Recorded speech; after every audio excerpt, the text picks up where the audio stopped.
Hey guys, welcome back.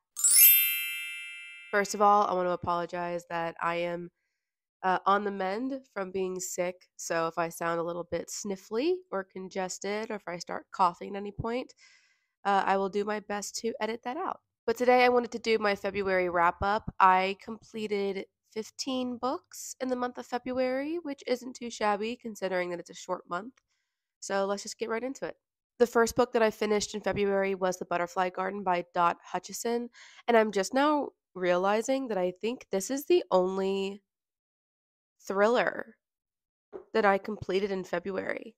Anyway, I remember seeing this book around on social media and people talking about how incredibly sad and eerie this book is, and that tracks. I rated this 4.5 stars. In this, we are following a girl who is kidnapped and captured, and she is taken to this secret kind of underground garden where many other girls are also living. The man that's holding them is just called the gardener, and he collects girls as if somebody would collect butterflies, and he proceeds to rename all of them. He also tattoos different butterflies on their backs. He treats them as precious things, and it's really disturbing because in a way he does care about them, but of course he's doing it against their will, and they're all just doing what they have to survive. But the main character, the main girl that we're following, she just goes by Maya. And in the beginning of the book, she is actually being interviewed by two FBI agents. So clearly they have been uncovered and saved. And so we're going back and forth between when she's being interviewed and back to her story and what's happening inside this garden with the other girls. And we learn that the gardener had started to taken a liking to Maya specifically. So this book was, if you are somebody who's interested in true crime or you watch crime drama shows like Criminal Minds, I would give this a read. This is a whole series. I've heard that the other books in the series aren't quite as good, but I really really liked this. Again, it's disturbing, it's eerie, it keeps you on the edge of your seat because you just don't know. You know something unfolds obviously, but you don't know how that's going to unfold, and you just root for these girls who also end up forming this beautiful sisterhood. Okay, the next 3 books I binged in one weekend, and I already featured them in my previous video, my book haul, because these were all sent to me by Orbit Books. But that is the Mead Mishaps trilogy. So the first one we have is That Time I Got Drunk and Saved a Demon, which I think that the covers, these new covers that Orbit put on them, are just so much fun. The second one is That Time I Got Drunk and Needed a Love Potion at a Werewolf. And the third, The Time I Got Drunk and Saved a Human. So these are all very much like cozy fantasy, paranormal romance books. So the first one was my favorite of the 3. I gave this like 4 or 4.5 stars. I had so much fun with it. In this, we're following the character of Cinnamon. She just goes by Sin, and she and her family are farmers, specifically like cinnamon farmers in this fantasy town.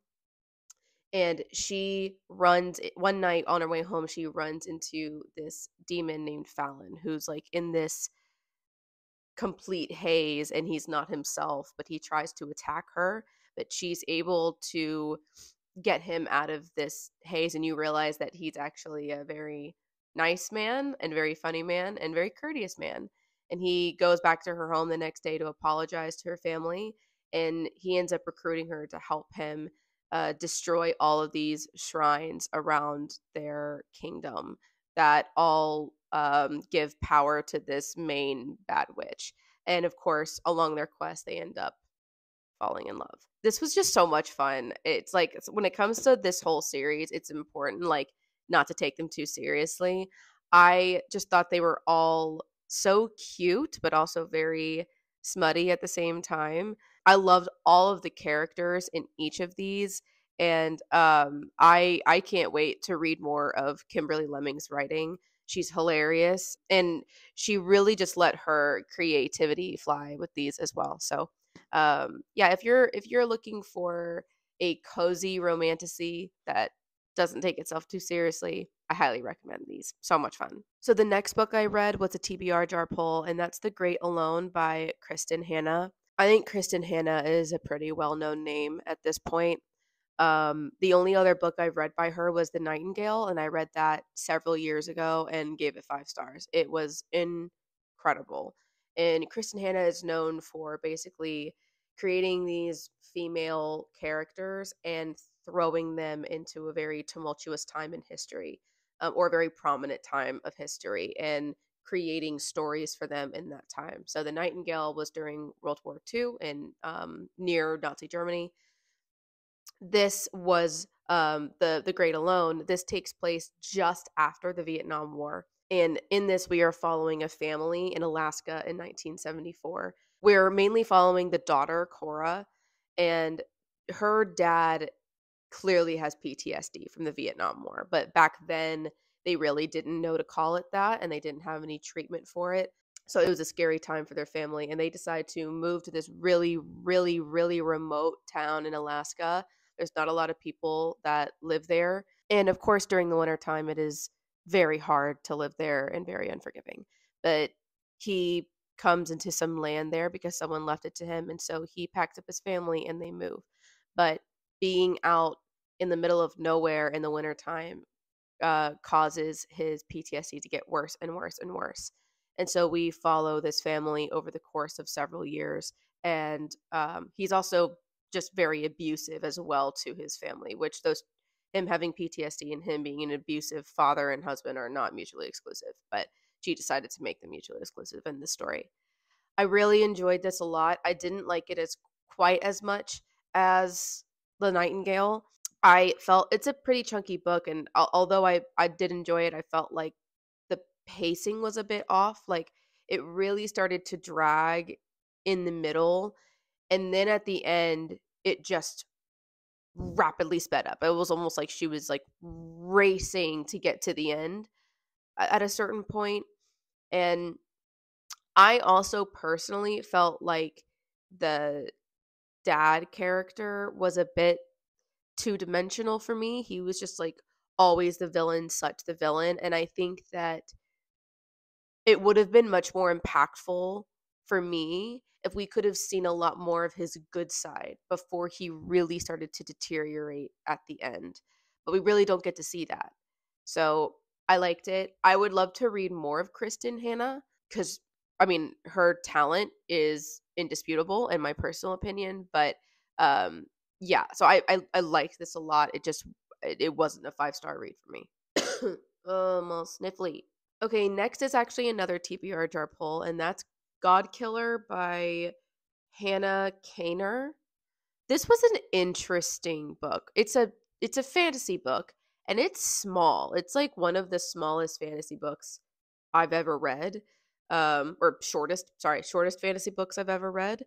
I'll be honest, I'm gonna have a hard time describing this book because this is also probably one of the weirdest books I've ever read.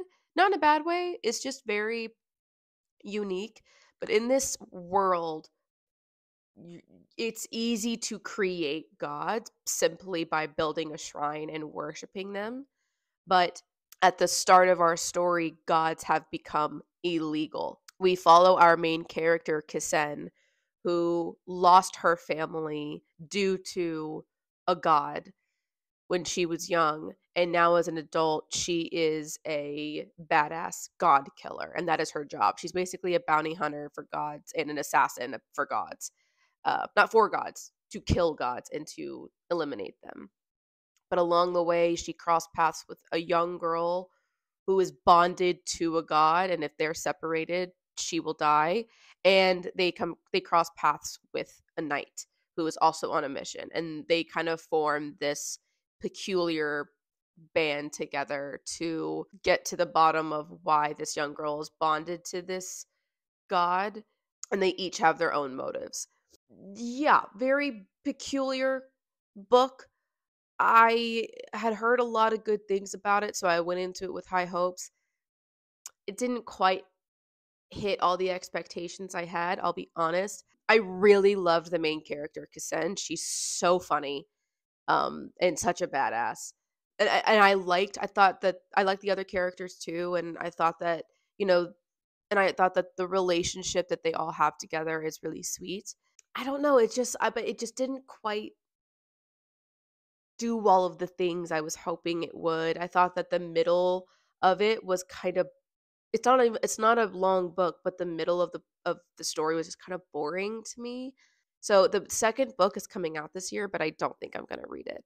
I think I gave this 3 or 3.5 stars.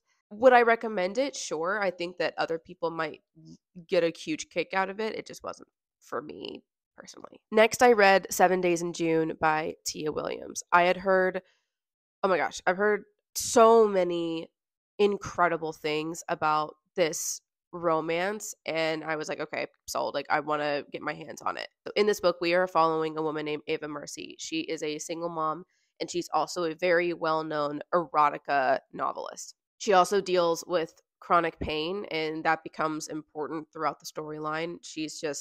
Always has to take medication in constant discomfort and pain, but she's made a very well-known she's made a name for herself writing these books and writing this particular series. And at this book event, she crosses paths with another novelist named Shane, and you realize very quickly that they've actually known each other for 15 years, but they haven't seen each other since then, and they've actually been secretly writing to each other in their books ever since. And they had when they were teenagers, they had this like week-long romantic fling, but they've never forgotten about each other.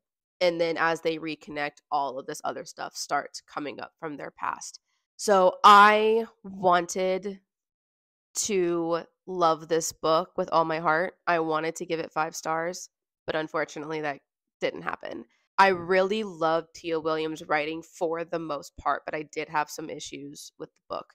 First and foremost, it felt like she was trying so hard to be like with the times, like cool with the kids, if that makes sense. Like the amount of like Gen Z slang jargon that she put in this book was really irritating. And this is coming from somebody who is like I'm basically on the cusp of like millennial Gen Z, and it was irritating because I also just don't think that that's her audience anyway. I think the people who would really love this book are millennials straight up, and it just felt like she was trying to be yeah, like too with the times, too the too she was trying to use too much slang, and it really pulled me out of the story several times.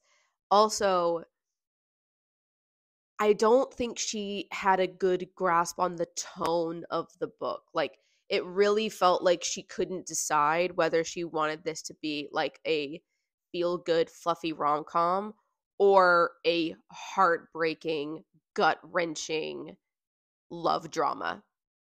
And it felt like she kept going back and forth. And it just didn't quite fit for me. I'm like, I felt like I was getting whiplash and I couldn't decide where the story was going. And then I also had a few issues with like how she wrote the POV. Like within a chapter, we'd switch from Ava's POV to Shane's POV within like the next paragraph, and it threw me off a little bit. I think that's more personal preference though. Some people I don't think that bothers. But so yeah, I wanted to love this so much, and I did love parts of it, but it didn't quite match up to the expectations that I thought. Like I thought this is going to be a 5 star or at least a 4.5, and it wasn't. That being said, though, I am absolutely going to read more of her work. I know she has a new book that just came out, A Love Song for Ricky Wilde, so I'd like to read that next. The next book that I read, very popular right now, Bride by Allie Hazelwood. I can't remember if I gave this 3 stars or 2.75 stars. I can't remember. As I'm sure we all know, hang on, let me get some coffee before I go into this. So we all know Allie Hazelwood for her contemporary romances and that are set in the STEM world, right? This is her first foray into romantasy or paranormal romance. We are following the main character, Misery, who is the daughter of the head of the vampire council, and she is being forced into an arranged marriage with the alpha werewolf, whose name is Locke. I think, was that his name? Sorry, Low Moreland, who is the young alpha, of course, of the werewolf clan of their area, or sorry, werewolf pack of their area. So it's an enemies to lovers, forced arranged marriage, forced proximity romance, basically. I was really unenthused about this book, I gotta tell you. Like, I started to like, okay, I thought I was at a point where I was really starting to like it, and then it stopped, and then it just fell flat. I commend Allie Hazelwood for trying something new. I do. I'm glad that she's trying to experiment with her writing so that she's not just doing the same thing over and over and over again. Because I gotta tell you, I also like her other books, like The Love Hypothesis, Love on the Brain, Love Theoretically. I've read those three, and I have to admit I forget about them all the time. Like I was never super impressed by those, and they all blur together. Apart from the third one, I think the third one, Love Theoretically, stands out to me, but all three of those run together for me, um, for the most part. So I was excited when I heard she was coming out with this.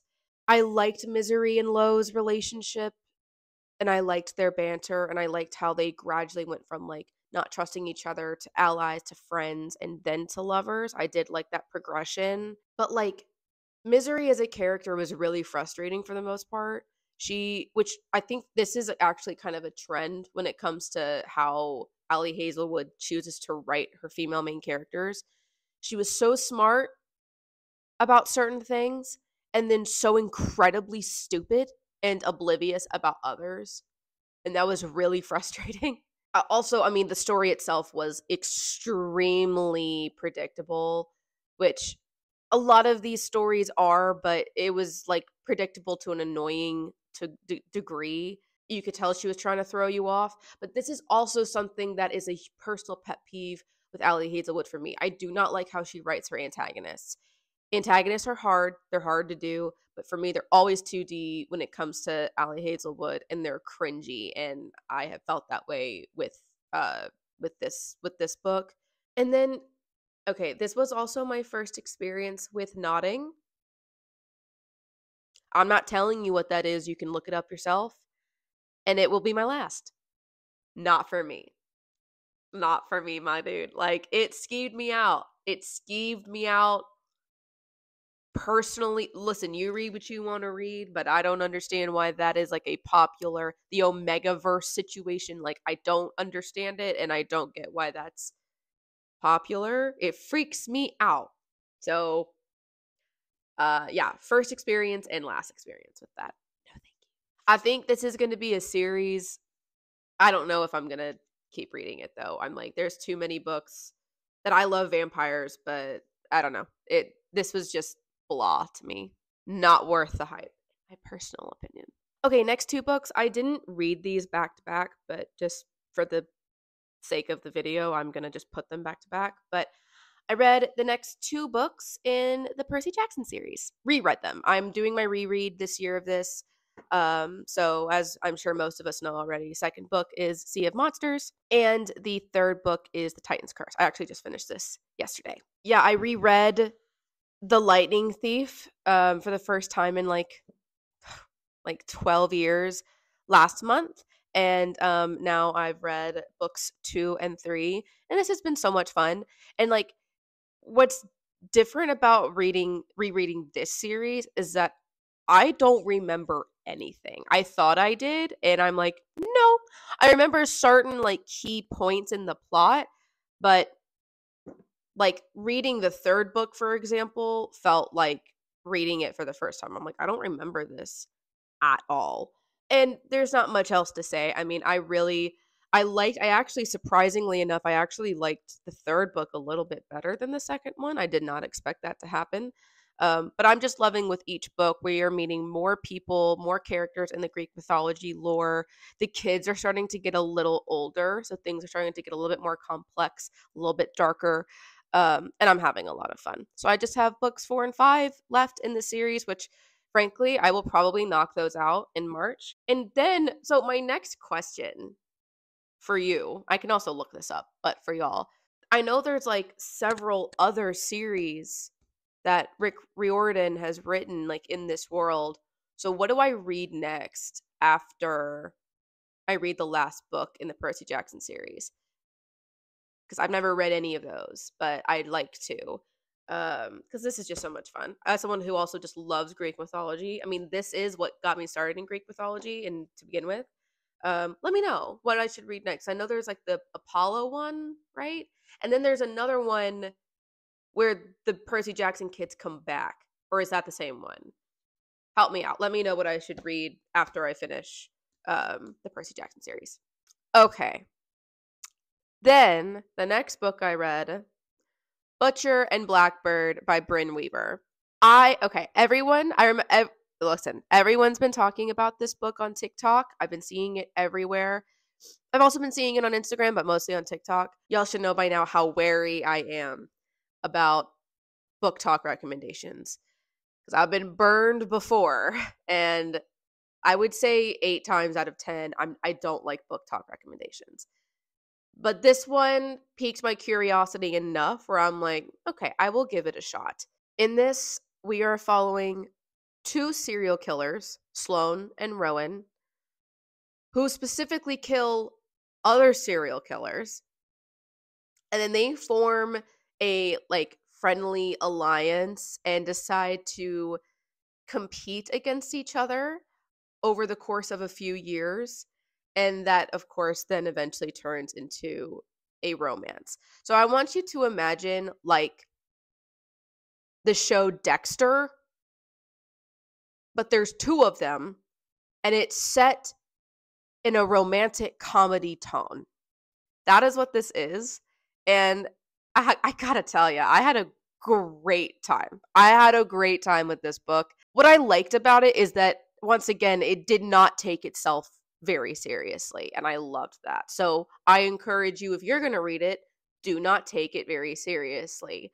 It's a bit of a satire, but it's also just silly, goofy vibes, while also murder and chaos and gore. And it's like I've frankly, I've never actually read a book like this before, where it is very much the like, he's an absolute simp for her from the start, and it's both hilarious and endearing at the same time.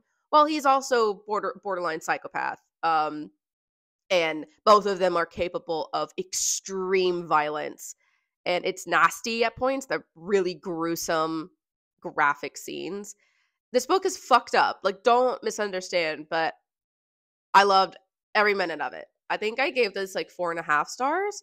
Ending was a little bit on the nose for me, but I don't care. This is going to be a series, and I will absolutely keep reading it. This was so much fun, so I would 100% recommend it. But I don't usually say this, but I mean it. This is a book where I will tell you, look at the content warnings. I'm serious. Look at the content warnings. They're slightly concerning and confusing, but like, for example, one of the content warnings is like accidental cannibalism, which when I read that, I was like, I beg your pardon. But then you get to the scene and you're like, oh, okay. So yeah, I loved it. And I loved the relationship between Sloane and Rowan. And I also, the steam. Mm-hmm. Yeah. This, honestly, this kind of reminded me a little bit of what the Mindfuck series was like trying to be a little, except y'all know I hated them. I hated that series. I read it as one bind up. I cannot stand the Mindfuck series. I think it's stupid and ridiculous and not in an enjoyable way. This is ridiculous in an enjoyable way. I read a lot of smut this month. I didn't realize that until it's all in front of me. Oops. Because the next book I read, listen, I don't have much of an explanation for you, for myself. This is book 5 in the series. I keep saying I'm going to stop, and then I don't. I actually really like this one too. That's I think I rated this one higher than like any of the other ones. This one features much darker themes because this main character Tiffany experienced rape and sexual, like, aggressive sexual assault early in the series when all the girls were still on that other spaceship with the other aliens, not with our blue men, with different race, with a different species. In this book, which I don't even know how to pronounce his name. What's his name? Saluk? I think that's his name. Saluk. He like helps her through that and heal through that. So I thought this was really sweet. And of course, there's alien smut, but they're not like, they're basically the Na'vi. Like, that's base with horns. That's basically a good way to look at them. I don't listen. I'll probably keep reading them too. I'll probably keep going. I don't have a lot to say for myself. It's fine. Next, so this was a TBR jar poll, which was a happy coincidence because I wanted to get to this before it comes out in April anyway. But I was very lucky to receive an arc of The Familiar by Leigh Bardugo, which is her new book that's coming out. It's a standalone, and it's coming out in April, like I said. I loved it. I think I gave it 4 stars, 4.5. This is set in Madrid during the Spanish Inquisition, and a lot of this is like, when it comes to setting, and some of the characters are based off of real people in real events.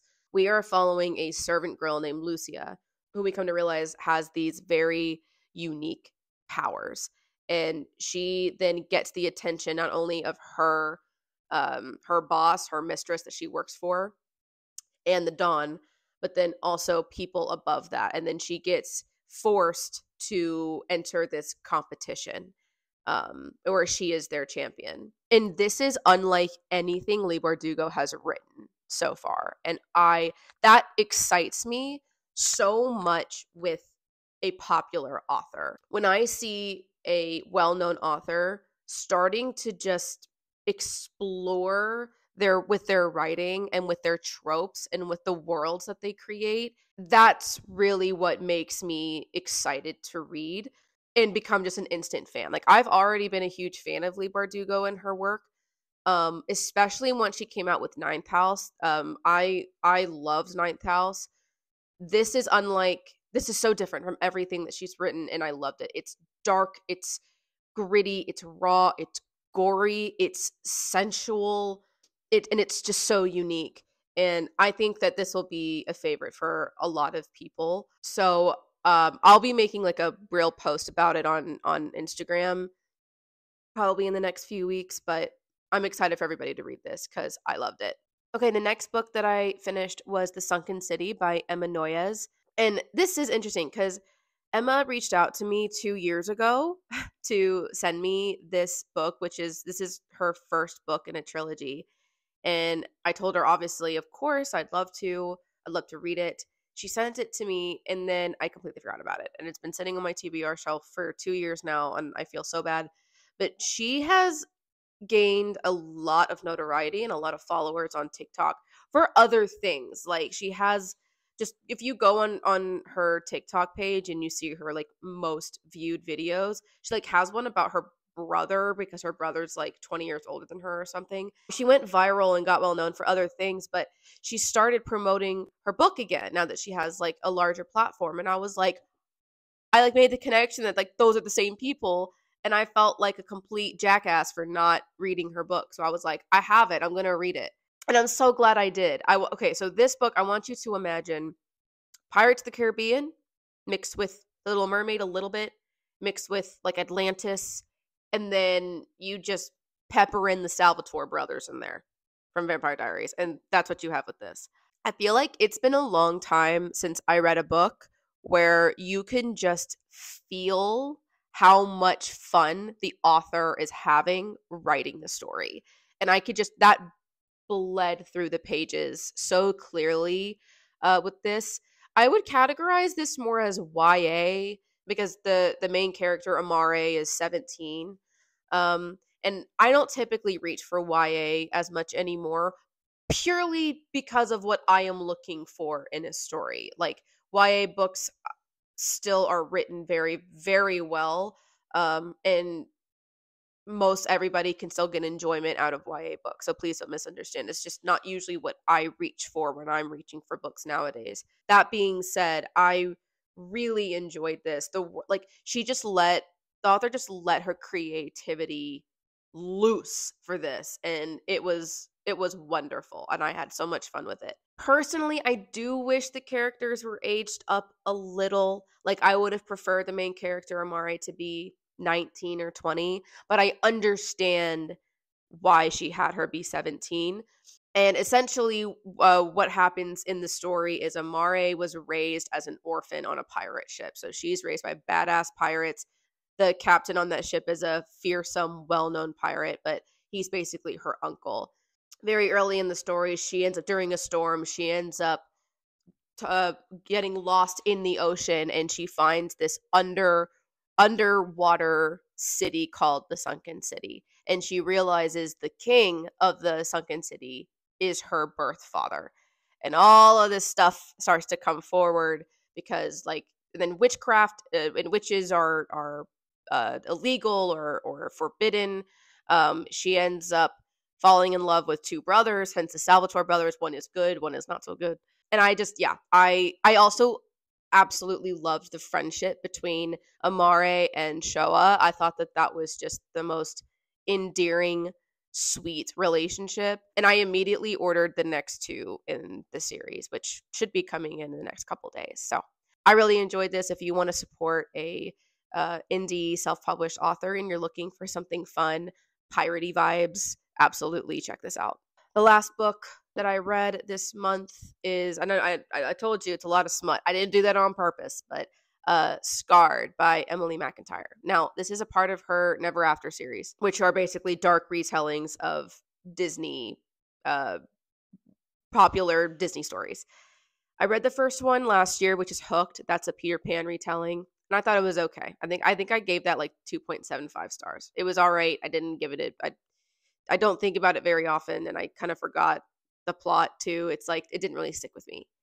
But I got this because I've heard from so many different sources of how much better this book is. And as the name would suggest, this is kind of inspired by Lion King. I would say that we all know that the Lion King itself was based off of Hamlet by Shakespeare. So I would say that she really leaned in to the Hamlet part of the story rather than Lion King specifically. A main difference between this book versus Hooked. Hooked is set in like a contemporary world, whereas this is set in like a fake royal kingdom back in like the early 20th century, which I love that time frame. I love that time setting. So we are following Prince Tristan Fossa, who is the younger brother of the now King Michael, and he is known as the Scarred Prince and the troublemaker and scary dude. The now King Michael has to marry, and the Lady Sarah Boutreau is his betrothed. And what he doesn't know is that she was sent to kill him and basically his whole family because they murdered her father. But then, of course, her and Tristan started to get a little bit friendly. So yeah, I did really enjoy this. I will say the smut in this didn't really do it for me. And I don't really know why.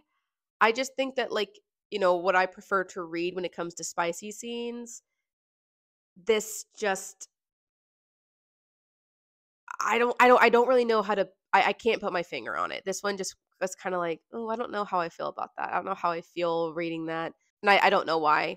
But I did really like Sarah and Tristan's like relationship, and the chemistry between them was very potent. So I think I gave this either like 3.75 or 4 stars. I did enjoy it. I haven't decided if I'm going to keep going with the series. I think that if you if you liked Hooked, or if you've been interested in this series, I would say go for it. They're not related in any way. Like, this is not an anthological uh story, so you could read them out of order. At least the first two. I don't know about the rest of them. But I would say if you're going to choose one or the other, definitely choose Scarred over Hooked. All right, friends. That concludes my February wrap up. Like I said, I mean, 15 books for a shorter month isn't too bad. Did not mean to read as much smut as I did. I genuinely like to switch up what I'm reading nowadays. So I'm gonna make an effort to. I'm excited for March. I'm already reading. I'm in the middle of reading a few good books right now, across different genres.